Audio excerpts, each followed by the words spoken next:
유튜브 시청자 여러분 안녕하십니까, 정정섭입니다. 광주 전남 지역의 핫 이슈를 깊숙이 들여다보면서 유쾌하고 재미있게 풀어보는 시간, 정조박의 노컷 인사이드. 자, 오늘도 똥땡이 보라데스 형제 조시영 기자 나왔습니다. 안녕하세요. 안녕하십니까.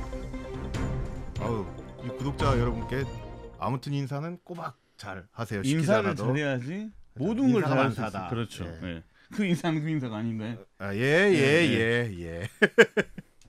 자, 오늘 어떤 이야기를 좀 나눠볼까요?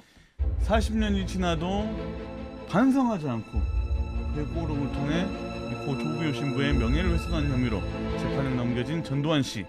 전 씨에 대한 1심 선고 공판이 어제 제작 시간 기준 어제 끝났는데요. 30일. 예. 재판 뒷이야기와 앞으로의 전망 이야기 나눠볼까 합니다. 간다 159번 간다 전화 간다 가.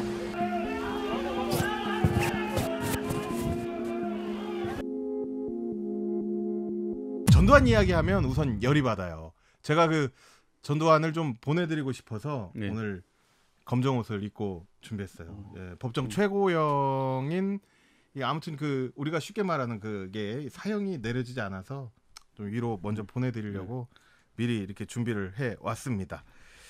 자, 지난 2017년 4월이죠. 회고록을 통해 5.18 민주화 운동 당시 헬기 사격을 목격했다고 증언한 고 조비오 신부를 가면을 쓴 사탄, 파렴치한 거짓말쟁이, 이렇게 표현해서 사자 명예훼손 혐의로 재판에 넘겨진 그 사건이죠. 본인이 곧 파렴치한 거짓말쟁이가 된 그렇죠. 거죠. 예. 이번 뭐 재판 결과 아무튼 우리 애청자 여러분도 많이들 아실 거예요.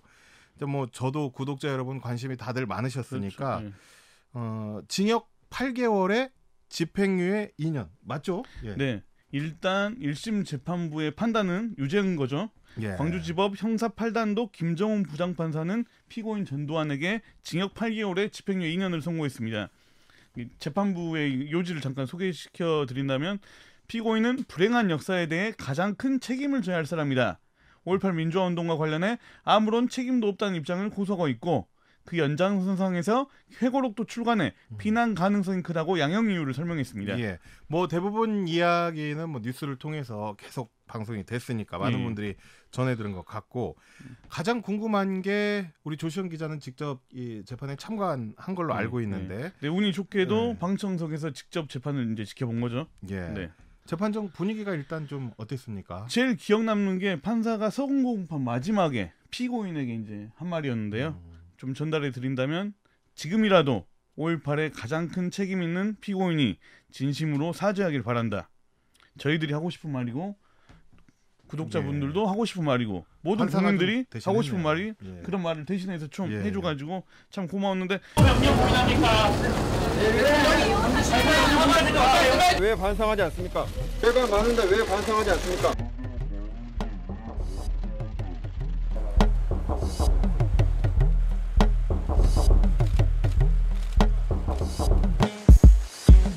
아직도 잘못을 인정하지 않습니까? 사과할 생각 없습니까? 발포 명령 불납니까? 생각 없습니까? 재판정 분위기는 삼엄한 분위기, 이런 표현이 좀 맞을 것 같아요. 예. 경위들하고 경찰들이 너무 많이 포진돼 있었고, 재판 20분 전에 이미 이제 할당된 자세 꽉 채워졌고요. 그런 상황이었어요. 이 5.18 관련 시민단체들도 좀 있었고요. 또 유족들도 나왔었을 것 같은데, 이런 분위기가 좀 혼란스럽고 좀 소란도 있었을 것 같아요. 법정 안에서는 차분한 분위기로 시정일간 진행됐는데, 외부에서는 좀 그런 부분도 없지 않아 있긴 했지만요.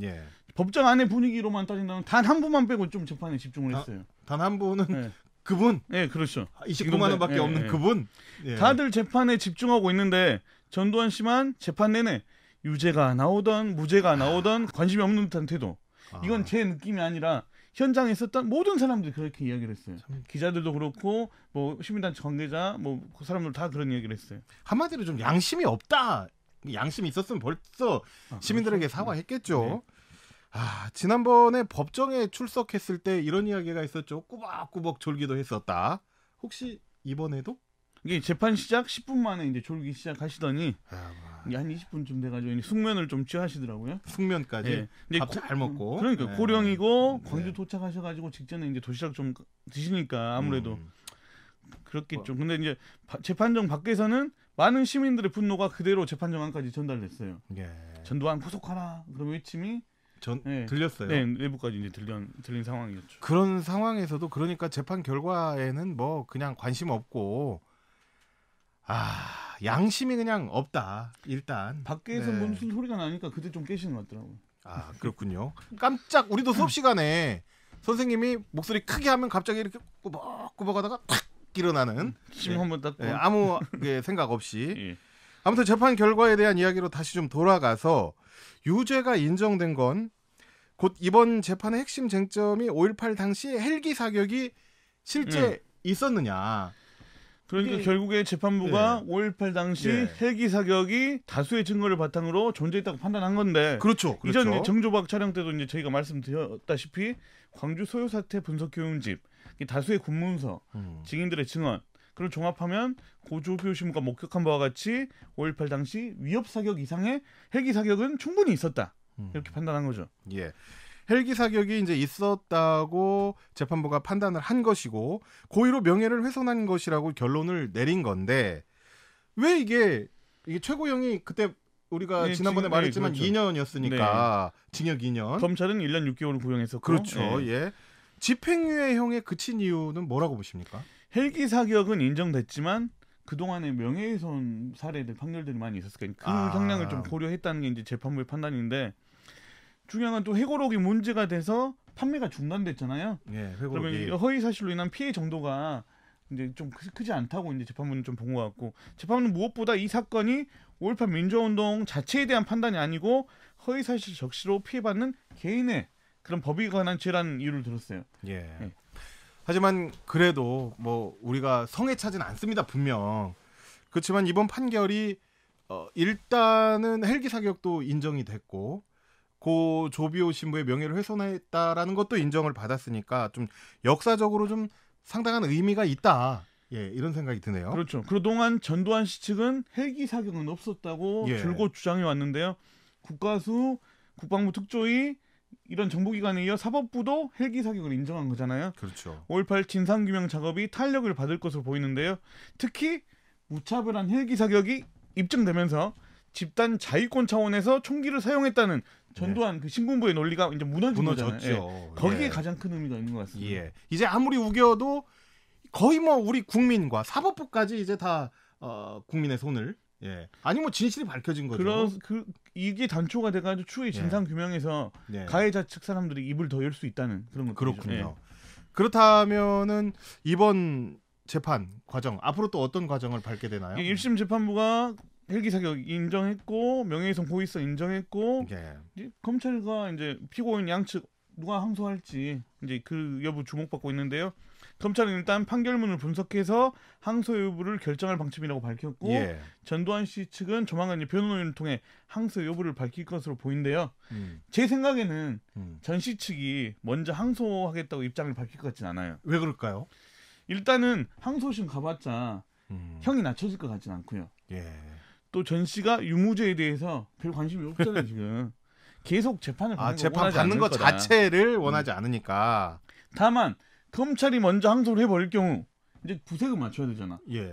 검찰은 형량이 낮다고 항소하는데 우리는 무죄라고 또 항소를 해야 되니까 그때는 항소를 하면서 뭐 사실 오인 법률 오인 이제 그런 주장을 하겠죠. 근데 일주일 안에 항소 여부를 검토해야 하니까 저희 영상이 올라가는 시점에는 아마 항소 여부가 나왔을 수도 있겠네요.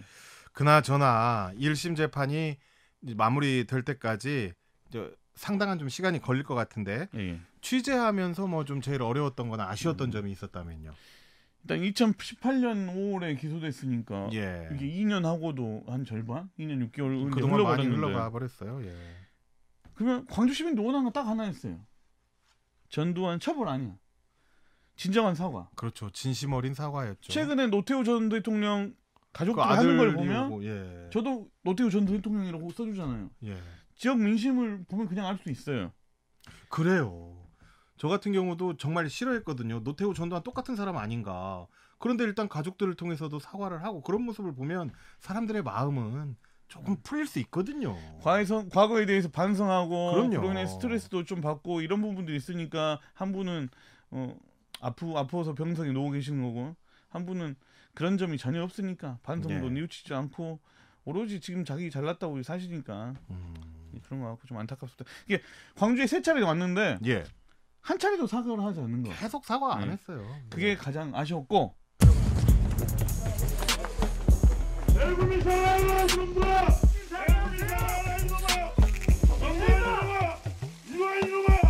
또 반면에 전식이 또 감사한 점도 있어요.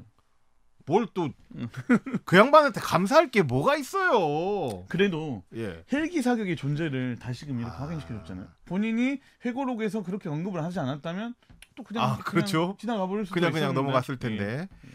아유, 나이가 드시고 40년이 지났으면 이제는 정말 국민들 앞에, 이제 광주 시민 앞에, 유족들 앞에 사과 한마디 할 법도 한데 정말 안타깝습니다. 앞으로 또 지켜봐야 될 것 같습니다. 정조박의 노컷 인사이드, 오늘은 여기까지 함께 하겠습니다. 조시영 기자, 오늘도 수고하셨습니다. 네, 감사합니다. 시청자 여러분, 구독과 좋아요는 사랑입니다. 필수입니다. 여러분, 구독과 좋아요 감사합니다. 감사합니다.